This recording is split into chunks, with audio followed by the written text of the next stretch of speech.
Živja, ime mi je Enja in že 5 let treniram jazz balet, v katerem zares uživam. Občudujem natančne in prefinjene gibe, tam je še me. Zato upam, da se bom lahko danes od nje tudi kaj naučila.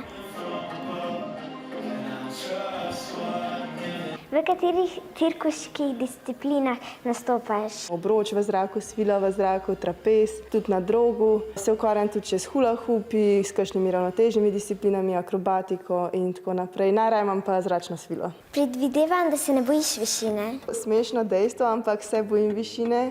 Sploh, ker sem na kakšnem prepadu ali pa tako se kar začnem tresti in ne smem gledati dol. Ampak kadar sem pa na svili, pa v bistvu sploh nimam tega strahu in se ful domače počutim. Koliko ur dnevno treniraš in ali se ti kdaj tudi ne da iti na trening? 3 ure na dan, sama zase, potem pa treniram še s svojimi mladimi, ponavadi tudi še 4 ure na dan. Seveda tudi kdaj se mi ne da iti na trening, ampak vedno najdem motivacijo v tem, ker vem, da ne more noben drug za mene narediti, tako da vem, da moram vedno iti. Ali imaš tremo pred nastopom in kako jo premagaš? Sem se ful naučila uživati v nastopanju.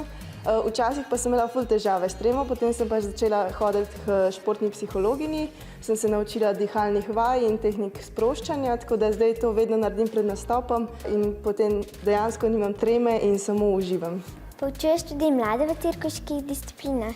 Moj plesni talent je zelo vplival na izbiro poklica. Najrajši hočem zračne discipline in v tem res zelo uživam in mislim, da tudi mladi zelo radi to delajo in zelo radi sem pridejo. Tamija me je s svojim pogumom in prijaznostjo zelo navdušila. Vam pa priporočam, da se preizkusite v vlogi poročevalca. Super je! Adijo!